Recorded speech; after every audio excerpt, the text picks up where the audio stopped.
Hola chicos, chicas, bienvenidos a este espacio. Hoy día queremos hacer algo muy entretenido. Hoy día estamos disfrutando y celebrando nuestro Día de las Aves en Chile.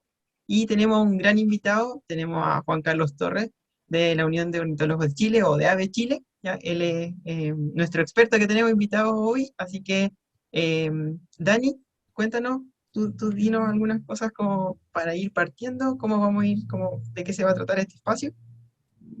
Ya, bueno, hoy día tenemos a Juan Carlos, que es un especialista, muy especialista en aves, que nos va a invitar a disfrutar y conocer las aves en general y aves de Chile para celebrar este Día Mundial de las Aves, Internacional de las Aves.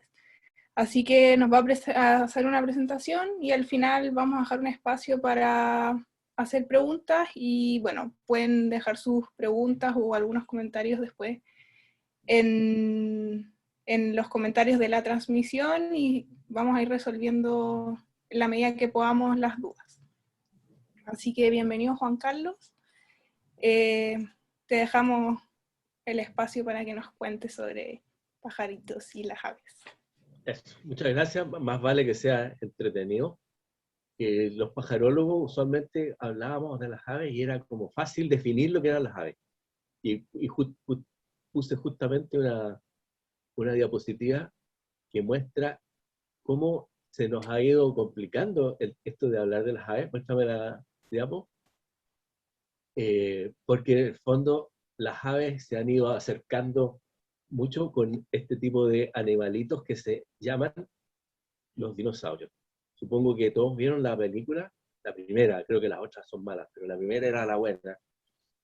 La primera película de los parques jurásicos hablaba mucho de una especie de dinosaurios que eran corredores y que tenían estas garras, o sea, unos deditos chicos y una garra.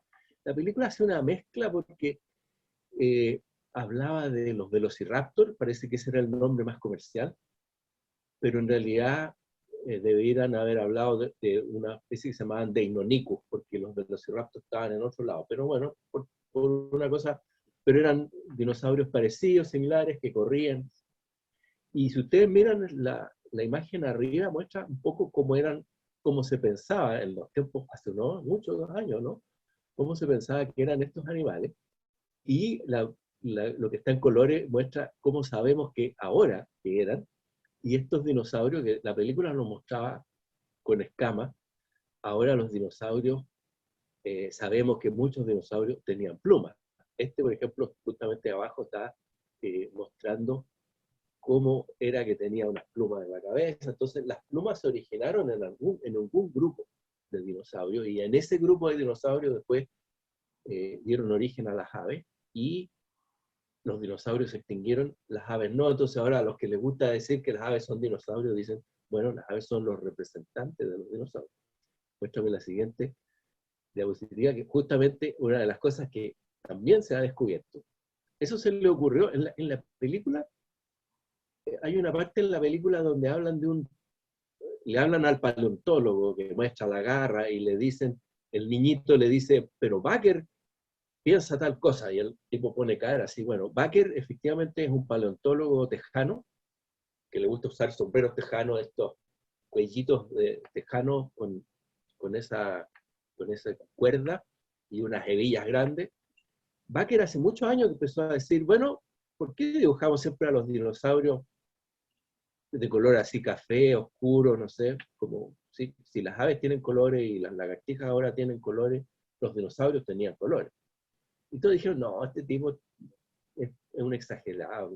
Pero resulta que han empezado a encontrar en los fósiles, hay una manera de poder saber si tenían colores, y efectivamente todo indica que los dinosaurios eran muy colorinches, como muestra esta diapositiva. Entonces, para contarles que de los dinosaurios, y pasamos rápidamente a las aves, han encontrado muchos fósiles. Entonces se está documentando muy bien este paso de los dinosaurios típicos que nosotros conocíamos, como ese Velociraptor o Deinonychus, a las aves actuales. Yo voy a hablar de las aves actuales mejor, y aquí quiero solamente mostrarles que hay una gran diversidad y las aves se van agrupando, las aves que son parientes en lo que llamamos los órdenes. Antes nos enseñaban, en mis tiempos, estoy hablando hace muchos años entonces, se enseñaba en la enseñanza básica, ya hablaban de los órdenes. Y los órdenes de las aves se habían agrupado un poco, las que se parecían, las que tenían caracteres comunes, pero ahora todo se hace haciendo estudios genéticos. Entonces los órdenes están medios revueltos para el que se los aprendió de la manera tradicional, y ahora los órdenes se hacen usando mucha información genética. Yo decía los dinosaurios, y los dinosaurios, el salto con los dinosaurios ocurrió en los últimos años, porque en China han encontrado una cantidad enorme de fósiles. Y el salto con el entendimiento de las relaciones que hay entre las distintas aves también ocurrió en China, porque los chinos, ustedes saben, son muchos, y tienen laboratorio, y han estado haciendo unos estudios de genética, y por lo tanto, y han desarrollado unos computadores. La genética ha sido, así como se hizo el programa del genoma humano, o sea, saber cómo son todos nuestros genes, también se está haciendo con las aves. Entonces hay mucha información, y esa información genética nos permite decir quiénes son parientes de quién. Entonces vamos a ver ahora un poco cómo son las aves que tenemos en Chile, pero que están agrupadas en esto que llamamos los órdenes, que sirve justamente para que nos ordenemos en nuestra manera de mirarlas y de entenderlas. Muéstrame la siguiente. Esto es un dibujo bonito que justamente trata de mostrar cómo las aves están relacionadas unas con otras, y parten aquí abajo. Primero que nada están hay un grupo de aves sudamericanas que están, por ejemplo, las aves sudamericanas que son el ñandú. Los ñandú están emparentados con unas aves africanas que son las avestruces, y eso a su vez están emparentados con aves que están en Nueva Zelanda. En el fondo, los que éramos parte de este hemisferio sur, y después sigue la evolución de aves en el continente que estuvo en el norte, pero también hay aves que han vuelto después a tener sus ancestros en el sur. Pero las aves más antiguas las encontramos ahora en lo que sería el hemisferio sur, Sudamérica, África, Nueva Zelanda, por ejemplo. Muéstrame la siguiente. Y aquí empezamos a ver un poco lo que es nuestra diversidad, o sea, las aves que tienen, por ejemplo, este orden de los reiformes, que son aves que no vuelan, grandotas, corredoras, y nosotros tenemos una especie que es el suri en el norte o ñandú en el sur. Especies bien interesantes, son especies que están amenazadas de extinción porque han sido perseguidas. Hubo una época en que uno podía comprar unos plumeros que cazaban estas aves para hacer plumeros. Ahora esto es un poco loco, ya nadie, por suerte los plumeros ahora usan otros materiales. Estas aves son interesantes, por ejemplo, tienen las hembras, el macho hace un nido en el suelo, dije que no vuelan y viven en estos ambientes abiertos. El macho hace un nido en el suelo y hace un llamado, vienen las hembras, más de una, las hembras vienen, ponen sus huevos, se van, y este macho junta los huevos de varias hembras y los empolla a él. ¿Cómo se le ocurre? Pero bueno, el macho empolla, son un montón, o sea, los nidos son de 1,5 metros de diámetro, él empolla, y después él cuida a los pollitos. En el sur, en el norte, no en el sur, pero cuando los pollitos se llaman charitas. Entonces uno puede ver que anda un macho con un montón de estos pollitos que son sus hijos, pero también estos a veces adoptan otros, llaman a otros. Entonces a veces andan unos más chicos, otros más grandes. Y es una paternidad así a toda prueba, porque tiene los propios y los del vecino, él cuida a todos sus pollos y los defiende si viene un predador, y los va llevando para que encuentren comida. Así que ejemplos de paternidad son estos suri o ñandú. La siguiente son las otras especies también de este grupo sudamericano, que son las perdices. Estos a veces se llaman tinamúes en general, incluso en inglés se llaman tinamúes, la palabra es guaraní, pero nosotros aquí usamos la palabra que, como se parecían a las perdices de Europa, cuando aquí llegaron los españoles, pues dijeron perdices. Y nosotros decimos perdices para este grupo que no tiene que ver con las perdices del del hemisferio norte o de Europa. Y estas son aves también que caminan, vuelan poco. Estas vuelan, pero poco. En general prefieren siempre caminar o correr. También hacen un nido en el suelo y los huevos son bien llamativos porque parecen como si fueran de porcelana, así como son color verde o negro, un color café oscuro, así, y brillante como si fueran una porcelana. Dentro de las perdices justamente hay varias especies, digamos, hay unas especies en el altiplano, hay unas especies en la Patagonia, pero en la zona central de Chile tenemos la perdiz, que es una especie que tiene caza permitida. A pesar de eso, es una especie de la que la hemos estudiado muy poco y es una especie que llamamos endémica de Chile. Usualmente hacemos la distinción, los biólogos en general, cuando las especies son nativas, que están aquí en Chile, viven en Chile o viven en otros países naturalmente. Las especies introducidas son las especies que llegaron por la mano humana, como las palomas, los gorriones, la chaqueta amarilla, las ratas.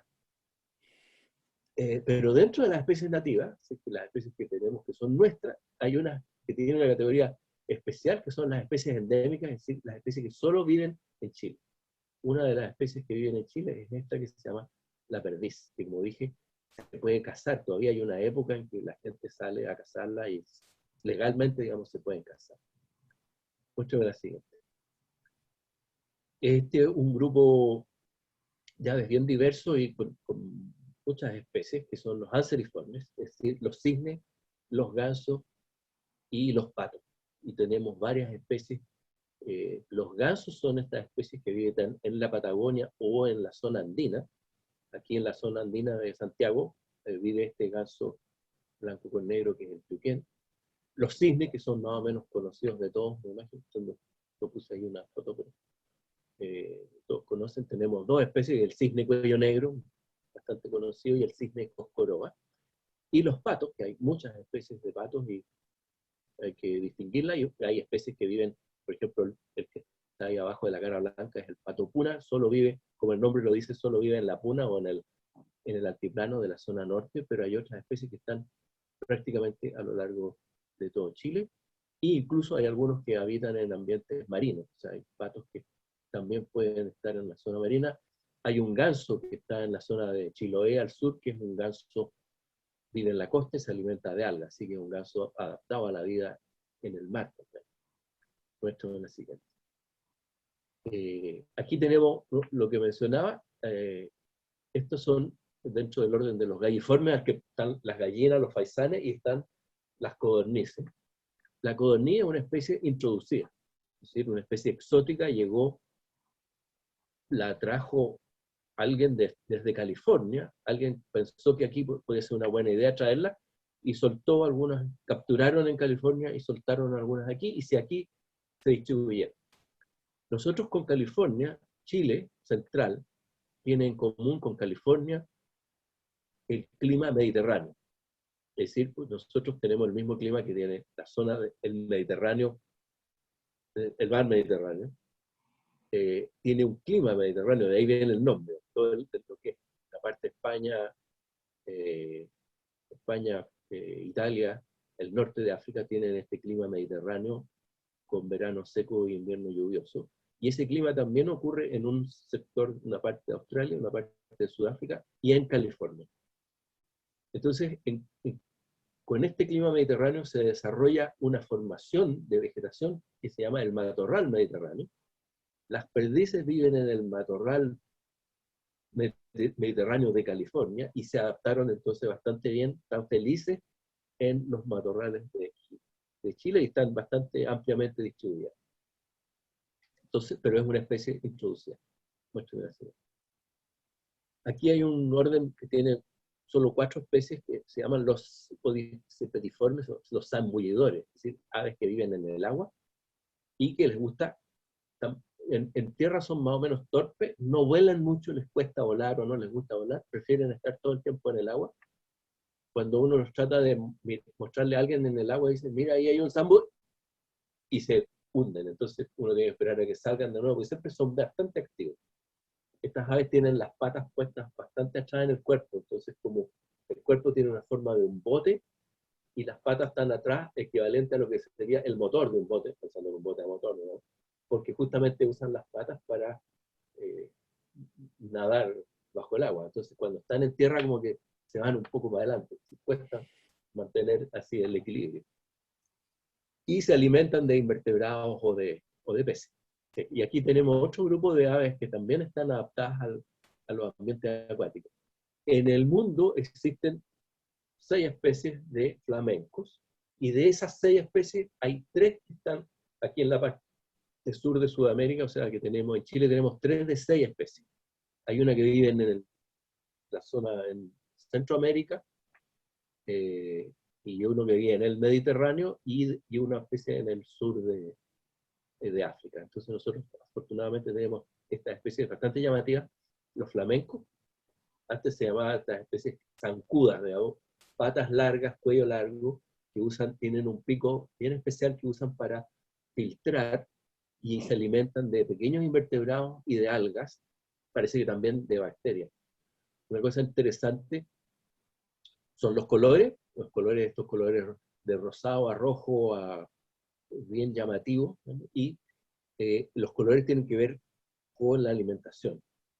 El era más o menos sabido, digamos, que llevaban estos animales a veces a los zoológicos, y en los zoológicos eran blancos, se veían bastante blancos. ¿Por qué?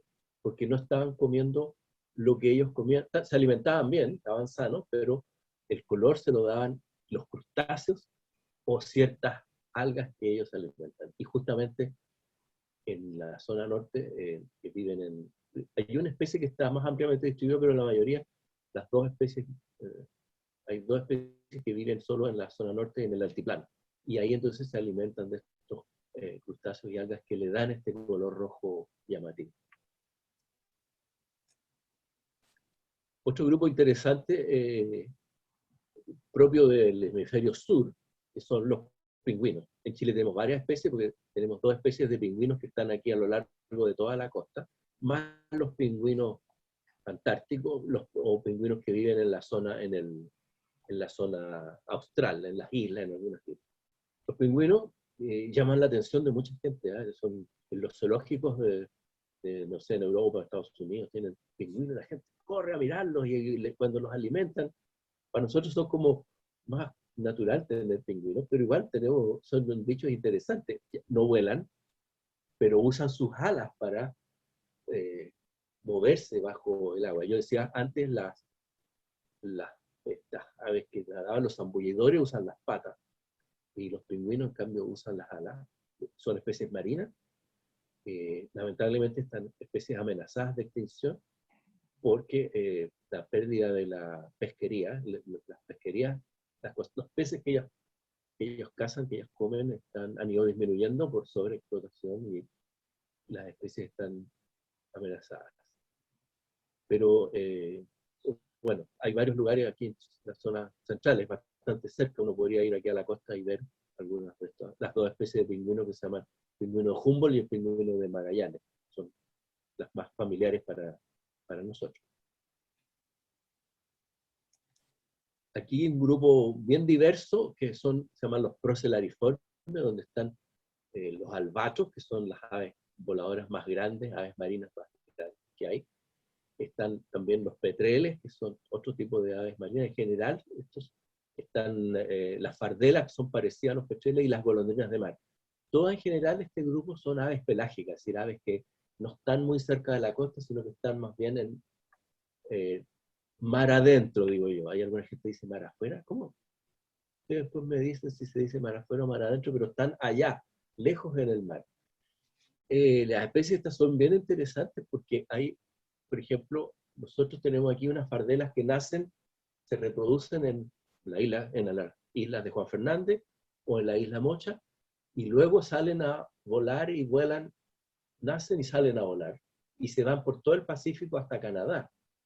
Y después de Canadá se devuelven por el medio del Pacífico para llegar de nuevo aquí, y así van dando vueltas. Y muchos de los albatros que llegan aquí, los albatros que nacen aquí en las islas, salen a dar su vuelta por todo el Pacífico y vuelven después de 4 años, por ejemplo, a la isla donde nacieron. Y aquí llegan varias especies que nacen en Nueva Zelanda, y vienen a darse este viaje, pasan por la costa, siguen para el norte, entonces recorren prácticamente todo el Océano Pacífico, viven muchos años. Son especies que están amenazadas, por ejemplo, por el plástico, porque ven una cosa que les llama la atención en el agua y se la tragan, y muchos de estos albatros después llegan a sus nidos, cuando anidan en las islas del sur, o en Nueva Zelanda, donde estén, cuando anidan, llegan, les llevan alimento a sus pollos, y los pollos terminan inflados de plástico. Hay unas fotos bastante patéticas de pollos que murieron porque los padres los alimentaron con más plástico que otra cosa. Entonces murieron de inanición. Muéstrame la siguiente, para no ponerme triste. Aquí hay un grupo que se llama las aves del trópico, que solamente tenemos representantes en Isla de Pascua, o en las islas, Isla de Pascua o la isla Sala y Gómez, o sea, que son especies de mares más tropicales. Entonces no las vemos aquí en nuestra costa generalmente, sino que las vemos si vamos por ejemplo, a Isla de Pascua, perdón, Rapa Nui, o si vamos a las islas más difíciles, ya que se llaman las islas Sala y Gómez, o las islas que se llaman Desventuradas. Es decir, aves que no son tan familiares para nosotros, pero están dentro de nuestra fauna. Aquí el grupo que se llama Suliformes, ahora donde están, este grupo juntó ahora aves que antes eran un poco más distintas, pero la genética las juntó. Y entonces está una ave que son los cormoranes, muy conocido, la especie que está aquí, el que se llama el yeco. Los pescadores a veces dicen pato yeco, en realidad no es un pato, sino que es un cormorán. Están los piqueros, que se llaman así porque se tiran, de otra manera dice uno, clavados. Esa sería la palabra castiza española, ¿no es cierto? Los piqueros, es una vez que vuelan y desde el aire ven su presa, que son peces, y se tiran un clavado desde mucha altura, y nosotros decimos un piquero, se llaman igual. Entonces, aves que viven en la costa, aves marinas. Y la que está arriba es solo en ambientes, es ave de ambientes tropicales, y que solo se ven en Isla de Pascua. En general, todas estas especies se alimentan de peces, así que dependen también de que las pesquerías estén saludables, de peces chicos, tipo anchoetas o sardinas. Así que voy a contar de... Aquí esto también hizo una mezcla, la genética hizo un orden que se llama pelicaniforme, donde está nuestro conocido pelícano, pero también ahora junto con los pelícanos están las bandurrias, que son muy conocidas en el sur, son bastante comunes, y al norte solo por la costa. Son aves bastante llamativas por su vocalización. Si alguien ha ido al sur, ha escuchado unos gritos así metálicos. En las ciudades son bastante comunes, son bastante urbanas para el sur. Esas son las bandurrias. Y las garzas, que uno las puede ver a la orilla de los ríos, de los esteros, de las lagunas, que hay varias especies de garzas. Hay un pelícano que es el que está prácticamente en todo Chile. Hay otro pelícano que se ve un poco más en Arica, eso, pero es más raro. Pero los pelícanos son una especie que ha ido avanzando su distribución hacia el sur. Conocido, ¿no es cierto?, este pico largo con una bolsa que se ve justamente en la época reproductiva, de colores. Son pescadores, ¿no es cierto?, se alimentan de peces. Pero con el desarrollo se han ido asociando, es una especie que podríamos llamar, es costera, pero es sinantrópica, es decir, está asociada a los humanos. Están en las caletas de pescadores, muchos pelícanos descubren que es más fácil estar en una caleta de pescadores esperando que alguien bote cuando limpian peces, cuando limpian pescado, y ellos se comen eso, que estar en el mar pescando. Así que ahora hay muchos pelícanos y se han ido avanzando hacia el sur, ya están en Aysén, y siempre se asocian, digo, fácil, a la comida fácil, que sería en las caletas de pescadores.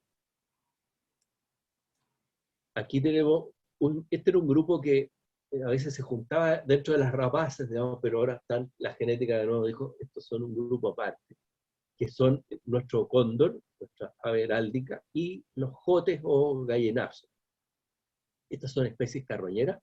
Yo mencionaba que los albatros eran las aves voladoras, las aves marinas más grandes, y el albatros compite con el cóndor, que también es considerado el ave voladora más grande, porque tiene 3,5 metros de envergadura.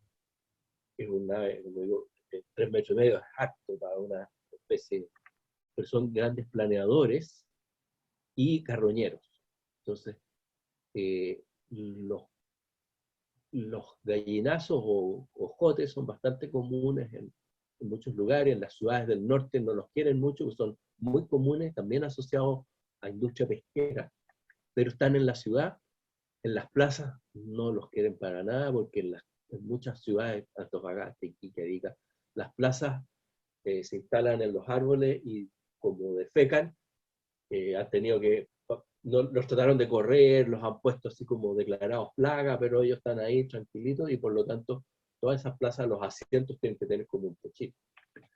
Los cóndores aquí en la zona central son relativamente comunes en la cordillera y en cierta época, por ejemplo en invierno, bajan hacia la cordillera de la costa y también se han asociado en varios lugares a lugares donde hay basura. Como son carroñeros, han ido a lugares. Los afecta un poco el hecho de que los basurales tradicionales se convirtieron en rellenos sanitarios. Entonces ahí tienen poca oportunidad porque la basura la tapan rápidamente.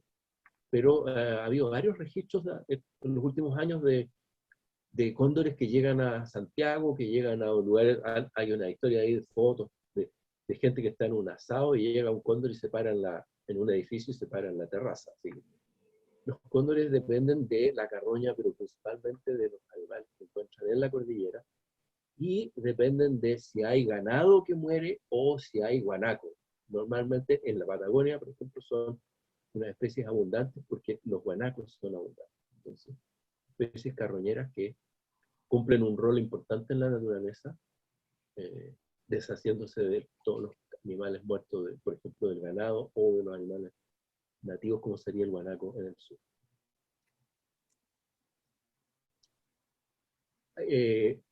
Las rapaces, clásicamente, antes tenían a los cóndores y tenían a los halcones, vamos a ver después, ahora solo quedan lo que son las águilas aguiluchos, y este, por ejemplo, que es el bailarín, aves que presentan adaptaciones para cazar. Es decir, las aves cazadoras por excelencia son estas, águilas y aguiluchos.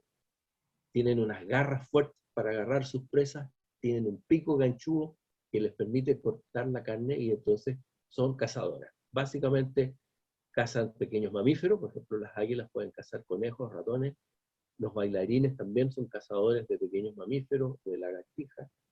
Son aves diurnas cazadoras y por lo tanto cumplen un rol importante en el control de ciertas especies que nosotros podemos considerar en algún momento plagas. Hay algunas que pueden alimentarse también de algunos insectos, por ejemplo las langostas, que son insectos grandotes y que en varios lugares las consideran una especie que se puede convertir en una plaga para la agricultura. Entonces, estas también, las águilas grandes voladores, especies que utilizan las corrientes termales para planear y que también pueden volar a gran velocidad. Aquí tenemos una especie particular que está como una subfamilia, o sea, que es el águila pescadora. El águila pescadora vive en el hemisferio norte, se reproduce en el hemisferio norte y es una especie migratoria. Vamos a hablar de eso un rato más.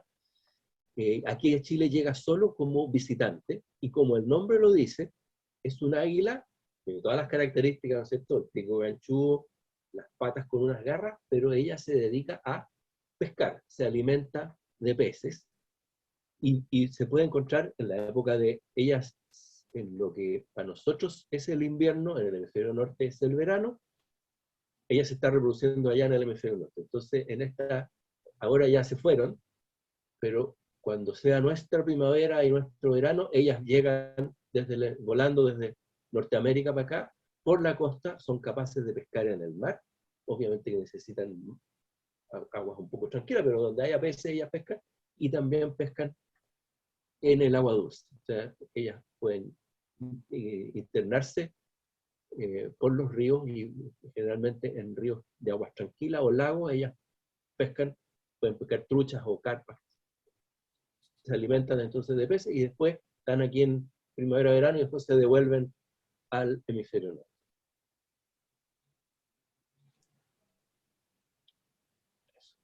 Aquí hay otro grupo de aves acuáticas que son las taguas y los pidenes. Estas son aves que viven bastante en el agua, usan sus patas para nadar, pero estas son vegetarianas, así que las taguas lo que hacen es hundirse un poco, bucear un poco y alimentarse de plantas acuáticas. En general, hay varias, aquí en la zona central hay varias especies de estas de taguas. Hay algunas especies que están también en el altiplano, en el norte de Chile, en las regiones, digamos, desde Arica hasta Atacama, pero todas son vegetarianas. Los pidenes, en cambio, que son característicos de aquí en la zona central y para el sur, asociados a zonas donde hay agricultura, donde haya zarzamora, por ejemplo. Ahí hay una especie, la zarzamora, una especie exótica, pero los pidenes la usan como refugio porque dentro de la zarzamora no pueden entrar muchos depredadores. Entonces ellos viven adentro de la zarzamora y en lugares húmedos. O sea, los pidenes se alimentan de invertebrados y las taguas son vegetarianas. Aquí hay un orden muy diverso que tiene familias distintas o aves que uno podría pensar que son bastante distintas. Yo puse solo aquí el representante más común, que es el queltehue. Pero están los chorlos, el tehue es un tipo de un chorlo grandote, que muy urbano, muy adaptado a la agricultura también, con una amplia distribución desde Antofagasta al sur hasta la Patagonia. Pero también están los playeros, que son especies migratorias, están las gaviotas, y los gaviotines, que son especies costeras principalmente. Aquí quiero aprovechar de mencionar el hecho de que dentro de algunas aves, las aves tienen distintas estrategias. Bueno, todas las aves ponen huevos, pero del huevo, en algunas aves sale un pollito que está prácticamente, sale caminando. Ahí hay justamente los queltehues son este tipo de aves que se llaman precoces, porque cuando salen, el pollito se mueve, se seca, inmediatamente, lo primero, se para, mira para arriba y dice, mamá o papá, y reconoce con los ojitos abiertos, con plumita, y salen caminando ahí de los papás, y los papás le empiezan al tiro a enseñar a comer. Otras aves, en cambio, los pollos de gallina también hacen lo mismo, son ese tipo de pollos precoces. Hay otros pollos, en cambio, de pajaritos, que los pollos nacen desprovistos de pluma, nacen ciegos y dependen de la alimentación de los padres durante mucho tiempo. Entonces, distintas estrategias, pero el tehue, que es una ave muy común en todos los estadios con pasto, tiene que haber una pareja de queltehues ahí esperando que se corren para el ladito nomás cuando empiece el festivo. En los parques donde haya césped son bastante comunes. Entonces, por eso que quise mostrar esta especie más común. Un grupo interesante de pájaros también son las palomas, los gorriones. Las palomas, los pajarólogos siempre pelamos a las palomas, hablamos mal de ellas, pero ustedes no hagan caso, las palomas, claro, las palomas son introducidas. Las palomas vienen de Europa y las trajeron aquí a Chile y las soltaron y están en todas las plazas, en todas las calles por ahí, pero también tenemos especies que son nativas, o incluso, por ejemplo, tenemos nuestra paloma araucana o torcaza, que está en la foto ahí, que es una especie asociada a bosque, que está solamente en Chile y en el pedacito del lado de Argentina que tiene bosques de roble o bosque patagónico, digamos. Entonces, una especie con una distribución restringida. Hay otras especies, las tórtolas tienen distribuciones bastante amplias. También la tórtola es una especie común en la ciudad y es una especie bastante abundante y que tiene caza permitida. O sea, dentro de las especies que la gente que le gusta cazar, ahora ya pronto, la temporada de caza usualmente es en invierno, una de las especies que más se persigue para cazar, justamente, cazarla así con tiro de escopeta, son las tórtolas. Afortunadamente, a pesar de la caza, son relativamente comunes, entonces no son una especie que esté amenazada. Aquí hay una especie, un grupo que tiene pocas especies, un grupo medio raro que se llama los matacaballos. Solo se puede ver en Arica. El nombre, bueno, aquí en Chile parece medio tremebundo, matacaballo. En otros países le llaman picabuey, porque es una especie que vive asociada al ganado y lo que hacen es pararse arriba de las vacas o de los caballos, supongo que antes era, en Arica era de la llama y de la alpaca, y buscar parásitos. Entonces se alimentan de insectos, de los insectos que están principalmente, digamos, de los parásitos de los animales. Para verlo hay que ir solo a la zona de los valles de Arica. Las rapaces nocturnas. Hablábamos de las rapaces con estas adaptaciones para cazar. Bueno, las águilas o los cóndores que tienen estas adaptaciones para carroñar, todo eso hacen de día, pero este grupo se adaptó a hacer lo mismo pero en la noche. Garras fuertes, unos ojos grandotes, unos ojos que pueden ver en la noche, pero además de poder ver, tienen unos oídos, no se ven los oídos porque están tapados por las plumas, pero los oídos son asimétricos, entonces en un lado el oído puede ser circular, en el otro tiene otra forma, y en uno está más abajo y otro más arriba. Finalmente todo lo que hacen es que tienen muy buen oído, y son capaces de cazar en la oscuridad más absoluta siguiendo este oído. Sus presas preferidas son los ratoncitos, ratones, y los ratones los pueden pillar porque los ven o porque los escuchan. Entonces cumplen un rol ecológico bastante importante. La gente del campo en general ya sabe que hay que cuidar a las lechuzas y a los búhos porque si no quieren tener una plaga de ratas, se alimentan las lechuzas, se alimentan principalmente de ratones, y los tucúqueres, como el que tiene las plumitas, los cachitos también. El pequeño que está aquí ustedes lo ven a la derecha también. Sí. Ese come ratones, pero come insectos también. Y ese es un poco más crepuscular, digamos. Uno lo puede ver en el día, está ahí al lado de su cuevita durmiendo, pero se alimenta principalmente, es más diurno que los otros, que son completamente nocturnos. Está activo más en la tarde y un poquito en la mañana al amanecer. La siguiente diapo muestra justamente su pariente, que es la lechuza. Esta es la lechuza blanca, o lechuza de campanario también. La lechuza es una ave que vive en las ciudades también. Lamentablemente parece que ya quedan pocos campanarios, pero en las ciudades buscan lugares altos, ¿no es cierto?, protegidos, como eran tradicionalmente los campanarios de las iglesias. Y en la ciudad, viven en la ciudad porque, ustedes saben, la estadística dice que por cada habitante de una ciudad como Santiago hay 6 o 7 ratas. No quiero verificar esa estadística. Como esto que queda, yo no salgo de noche, así que no las veo en la noche. Pero la lechuza sabe y sale de noche, y como las ratas andan por ahí buscándolos, ella se alimenta de ratas y de lauchas. Así que cumple un rol muy importante para nosotros los humanos, y habitan junto con nosotros, que son muy urbanas. Hoy día me mandaron una foto de esto, me dijeron, ¿qué es esto? La foto estaba tomada en, ¿qué me dijeron? Brasil con rosas. Uy, dije yo, qué raro.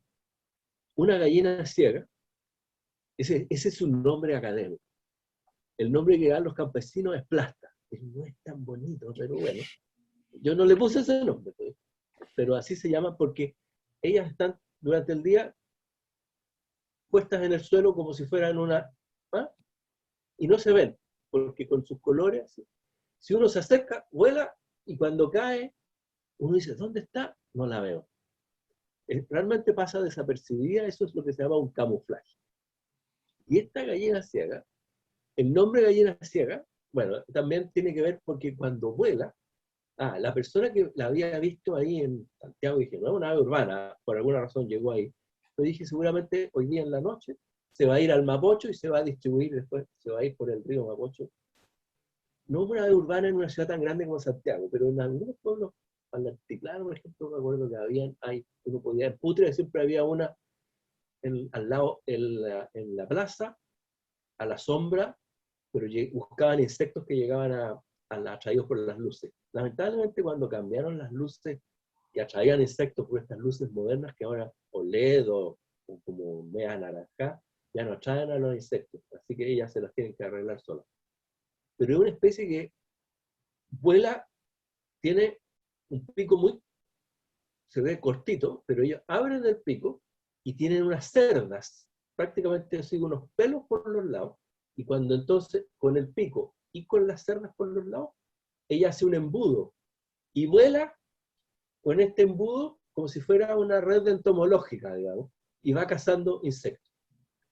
Tan astutas son que tienen el paladar reforzado, porque si los insectos pegan en la boca, en el paladar, le podrían hacer un daño. No, ella tiene el hueso del paladar reforzado para que cuando pega no le haga un daño. Y se alimentan entonces de estos insectos. Tienen una amplia distribución en Chile, están por todos lados y están en otros países también, pero cuesta verla. Alguien hace unos tours así y las van a buscar ahí a la cuesta, se llama, aquí saliendo de Santiago, digamos, en la cuesta Lo Prado, creo que ahí tiene un lugar donde uno las puede ver, pero hay que ir en la noche con una linterna, difícil, ¿no? Pero una es muy bonita. Así. Gallina sí. Aquí. Tenemos este grupo que se llaman los picaflores. Los picaflores viven solo en América. En Chile tenemos varias especies y tenemos la que está a mi izquierda, que se llama el picaflor chico. Es una especie que vive en la zona central, pero las poblaciones que viven en el sur migran hacia el norte. Y por eso, en abril, ya llegaron, es común ver esta especie de picaflores en la zona central, porque llegan a los jardines. Después se van de nuevo para el sur. Entonces son aves que viven, se adaptaron a la zona urbana porque hay jardines. Y la foto de la derecha muestra justamente que los colores. Las aves tienen distintos colores porque tienen pigmentos, pero hay unos colores que se llaman iridiscentes. Y esos colores no están dados por un pigmento, sino que están dados porque la estructura de las plumas hace que reflejen los colores, hacen una difracción de la luz, entonces rompen la luz y uno ve estos colores brillantes. El picaflor chico, que es el que llega aquí, el macho tiene una corona roja que si uno la ve de frente se ve roja, perdón, pero si uno la ve como desde atrás se ve un color dorado. Entonces es un color que no es un pigmento, sino que tiene que ver con la forma en que las plumas reflejan la luz. Los picaflores se alimentan de néctar, por eso que andan buscando las flores, y en la época reproductiva andan buscando insectos, entonces se alimentan de mosquitas o de arañitas. Muy bonitos, llegan ahora, están durante el invierno en la ciudad, en toda la zona central, y se devuelven después. Los que vienen del sur se devuelven al sur. Uno puede igual ver picaflores en el campo, pero los que llegaron aquí a la ciudad vienen del sur. Migratorios. Aquí hay un grupo que se llama los martines pescadores. Como el nombre lo dice, el martín, no sé por qué se llama martín, pero el pescador es porque se alimenta de peces o de crustáceos. Lamentablemente, en Chile, antiguamente su distribución era más amplia, ahora del Biobío al sur, hay que ir más bien al sur para poder ver la especie que nosotros tenemos. Hay una especie en el norte, pero es muy raro, ¿no? No. Nuestro martín pescador es el que está del Biobío al sur. A veces la gente si cruza el canal de Chacao, dice, oye, Martín Pescador se paró en el transbordador ahí, lo vi, qué sé yo. Pero, como digo, es una especie, un ave que usa una estrategia que se llama sit and wait, siéntate y espera. Él se para en un lugar alto y mira para abajo. Y cuando pasa un pez, deja de ser pez y se convierte en pescado. ¡Pum! Él se tira para abajo y lo agarra. O unos crustáceos, qué sé yo, él pesca y vuelve a la percha donde estaba y sigue mirando. Entonces es una manera de alimentarse que no gasta mucha energía porque estoy aquí tranquilito y lo que pase, claro, pero no se puede hacer regodeón, se come lo que pase por ahí abajo, no. Así que si van al sur, hay que buscar el martín pescador. Aquí tenemos unos pajaritos, unas aves que les gusta comer insectos adentro, que viven adentro de los árboles. Entonces, los pájaros carpinteros, lo mismo. Carpinteros porque ellos con su pico, hacen un hoyo en los troncos, y luego tiene una lengua larga. No voy a hacer ningún chiste sobre una lengua larga, porque puede haber niños. Una lengua larga, y la mete la lengua adentro, y la lengua tiene un arpón, tiene una espina en la punta, entonces clava la larva, hay unas larvas de insectos grandotas, clava la larva, la saca y se la come. Entonces tenemos un pitío, que en realidad es un carpintero, que cuando no hay estos árboles donde pueda cavar, bueno, él puede buscar insectos en otro lado. Pero tenemos al rey del bosque, en el sur dicen también gallo de monte, que es nuestro carpintero negro, donde el macho tiene la cabeza roja, la hembra tiene la cabeza negra, pero el macho con esta cabeza roja son grandes taladradores en los árboles, y necesitan, y esto es un problema de los carpinteros prácticamente en todo el mundo, los pájaros carpinteros necesitan lo que se llaman árboles viejos, bosques viejos donde hayan árboles que han ido envejeciendo naturalmente, y que son los que tienen más probabilidad de tener estos insectos que andan taladrando adentro, y además los usan para hacer nido. Estos árboles, estos aves, hacen un agujero y construyen su nido en estos árboles viejos. Por eso que las plantaciones forestales, por ejemplo, no son muy buenas para estas aves, y estos, cuando después terminan de reproducirse, dejan ese nido, porque al año siguiente hacen otro. Entonces ese nido lo ocupan otras aves que les gusta anidar en cavidades. Entonces el rol ecológico de los pájaros carpinteros es bien importante, no solo por lo que hacen de comerse larvas, sino que además porque van dejando estos nidos que otras especies aprovechan dentro de los. Y tenemos aquí otro grupo que se llama, muy característico, que son los loros. Característicos por la forma, por los colores, por sus picos, por sus patas, y porque son muy vocingleros. Entonces en Chile tenemos varias especies de loro, y tenemos una especie endémica, que es el choroy, y tenemos una especie introducida, que son estas cotorras argentinas que trajeron como animales de jaula. Los loros en general, han sido perseguidos bastante para meterlo en una jaula y tenerlo ahí. Viven muchos años, y algunos aprenden a decir cosas, como carehueo, y otros, hay unos que aprenden a decir garabato. Entonces, como viven muchos años, justamente los capturaban. Bueno, todavía, ahora ya no los capturan, está prohibido capturarlos, están protegidos, pero igual existen muchos loros que se mantienen en jaulas. Como dije, viven muchos años, acompañan a la familia y se pueden comprar, hay criaderos, digamos. Las especies chilenas están protegidas, los loros se alimentan en general de semillas y de frutas. Y para poder manejar estas semillas, ellos tienen un pico y una lengua móvil, coordinada, de tal manera que ellos, si tú le pasas a un maní a un loro, el maní con su pico, agarrándolo con la pata buena, el pico es capaz de partir la cáscara, sacar la cascarita roja del maní y comerse solo la semilla. Yo a esta altura ya con 2 manos ya no puedo hacer eso, se me cae una, me trago las semillas rojas. Los loros, entonces, esa capacidad de los loros de poner la lengua de distintas maneras para botar estas cosas, es lo que hace que después sean capaces de emitir sonidos o modular sonidos parecidos a las palabras. Entonces, por eso que pueden decir carehuevo o aprenden, y son inteligentes además, entonces aprenden hartas cosas. Especies protegidas hay que cuidarlas en el sentido de que, por ejemplo, los choroyas en alguna época se meten a los cultivos y por ahí los persiguen. Entonces, los gente del campo los persiguen con escopeta, con veneno. Hay una historia triste ahí que mejor les cuento otro día. Vamos a decir.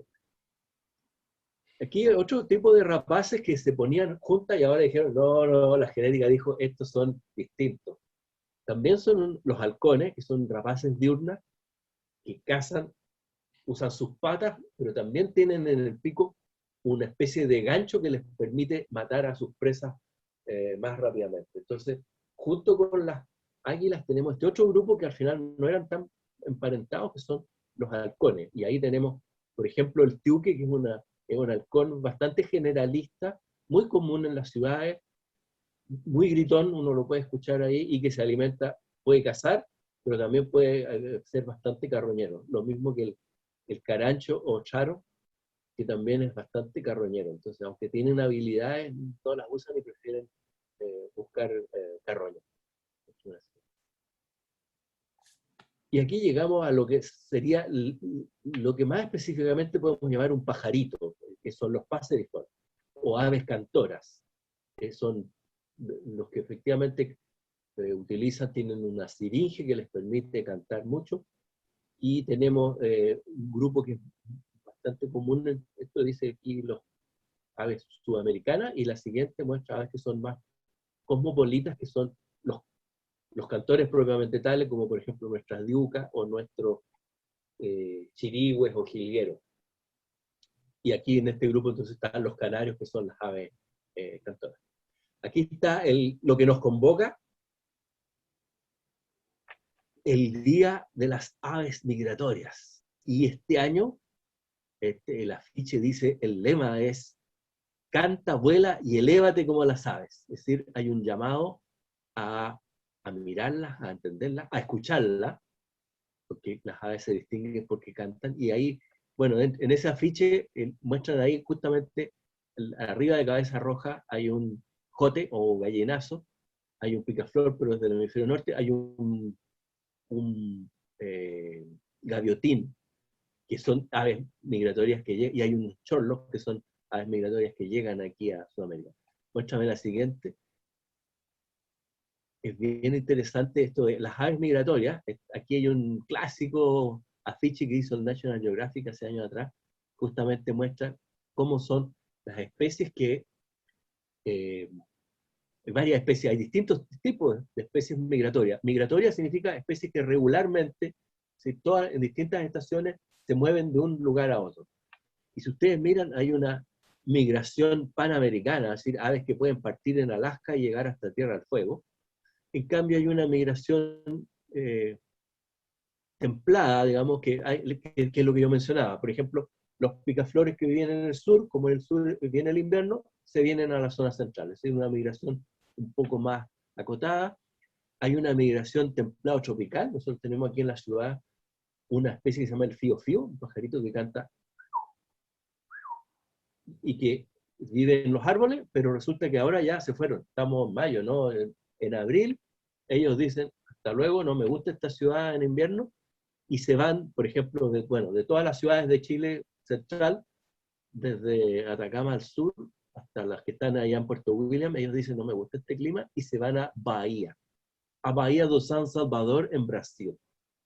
Allá dice que las garotas y el clima son más benignos, entonces ellos pasan el invierno allá, y en septiembre, o a fines de agosto, vuelven de nuevo al mismo lugar donde, prácticamente al árbol donde nacieron, o donde hicieron su nido, vuelven nuevamente. O sea, entonces hay distintos tipos de migración, hay una especie de gaviotín que está en el Ártico y que migra hacia el Antártico. O sea, es el vuelo más extremo que puede haber. Y las aves usan distintas señales para orientarse, usan todas las señales, usan el sol, usan la luna, usan las estrellas, y además tienen una brújula interna. Tienen ahí ellos algo, miran y dicen om, y ahí hay tienen efectivamente una brújula, porque hay como unas sales de hierro que están ahí en el oído medio, que les dicen para dónde está el norte. Yo no tengo orientación, así que si no fuera por la brújula del GPS, estaría más perdido de lo que estoy. Vamos a ver la siguiente, que justamente lo que quiero decir es que, lamentablemente, ya que estamos celebrando el Día de las Aves Migratorias, y las noticias no son buenas cuando se estudia. Aquí este gráfico muestra las tendencias poblacionales de 19 especies migratorias de larga distancia, o sea, las que vienen desde el hemisferio norte al hemisferio sur, por ejemplo. Y sus poblaciones se han reducido a la mitad, prácticamente han ido desapareciendo, por distintas razones. Ahora tenemos la mitad de las especies están pudiendo hacer este viaje, claro, porque la especie que vive aquí se las puede arreglar aquí. La que migra tiene que arreglársela en el lugar donde se reproduce, y en todo el viaje, por ejemplo, si viene por la costa y si desaparece el alimento o algo pasa en todo y después cuando llegan, por ejemplo aquí, que llegan a alimentarse durante unos meses aquí. Entonces, si hay cambios violentos, bruscos, en alguno de los lugares en el camino, también eso las afecta y muchas especies se pierden. Muéstrame la siguiente. Lamentablemente tengo que terminar se supone que veníamos aquí a pasarlo bien, a divertirnos, pero en realidad tenemos que hablar de las amenazas a la biodiversidad, porque efectivamente hay distintas razones por las cuales la biodiversidad, y entre ellas las aves, se están perdiendo. Uno de ellos, las modificaciones del hábitat. Es cosa de uno salir, mirar por la ventana y ver que en realidad los ambientes naturales cada día están siendo modificados por distintas razones.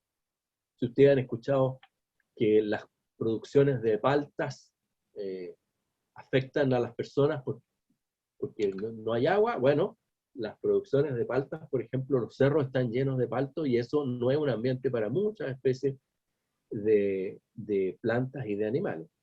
La introducción de especies exóticas, lo habíamos mencionado, por ejemplo, bueno, hay varias especies que se consideran dañinas, como por ejemplo los bisones, o los mismos conejos, o las chaquetas amarillas. Hay un montón de especies que se trajeron. Hay especies como la zarzamora, que el espinillo hacia el sur, que es una especie bastante invasora, una planta invasora. La sobreexplotación de especies, por ejemplo, en Chile sobreexplotamos los lobos marinos para sus pieles, sobreexplotamos las chinchillas, pero ahora estamos sobreexplotando muchas especies marinas. Es decir, se pesca más de lo que se produce y por lo tanto las poblaciones van disminuyendo. Hay un problema que se llama extinción en cadena, y es que si una especie, si se extingue un picaflor, es muy probable que eso afecte las especies que ese picaflor polinizaba. Hay especies que son polinizadas por abejas. Si se extingue esa abeja, esas especies ya no se van a poder polinizar, y si no hay polinización, no hay reproducción, la especie disminuye. Y finalmente, por eso decía, se hablaba del cuarteto malvado, pero en realidad era el quinteto malvado, porque en el último tiempo se agregó el cambio global. Todos saben que el clima está cambiando, y al cambiar el clima, las distribuciones de las especies se van, algunas especies se van restringiendo, otras se van ampliando. La ley de Murphy dice, hay especies que son, por ejemplo, las plagas van ampliando hay enfermedades que van ampliando su distribución con el cambio global. Aquí en Chile no había ciertas, como fiebre amarilla o cosas así, pero en la medida que el cambio global hace que ciertas especies de zancudos de ambientes tropicales lleguen a nuestros ambientes, sí aparecen estas especies de estas enfermedades que antes no teníamos. Ahora hay un ejemplo directo de cómo el cambio global nos está afectando. El dengue en Isla Pascua, o fiebre amarilla, u otras parecidas en Arica, por ejemplo, son una posibilidad cierta debido al cambio global. Muéstrame la siguiente. Quería mencionar justamente, aquí hay 3 especies de Juan Fernández, del archipiélago Juan Fernández, que son especies amenazadas justamente porque vivir en islas pequeñas, donde hay cambios ambientales, hace que no hay, la mayoría de las especies que se han extinguido es porque vivían en islas, de tal manera que nuestras especies, tenemos ahí el blindado o aguilucho de más afuera, el picaflor rojo Juan Fernández y el cachudito de Juan Fernández, son especies muy amenazadas porque viven en un ambiente pequeñito que está siendo fuertemente alterado porque hay especies como la zarzamora, el maqui y la murta que fueron introducidas y que han cambiado, que están destruyendo los bosques originarios. Muéstrame la siguiente. Eso era. Espero que podamos responder algunas preguntas.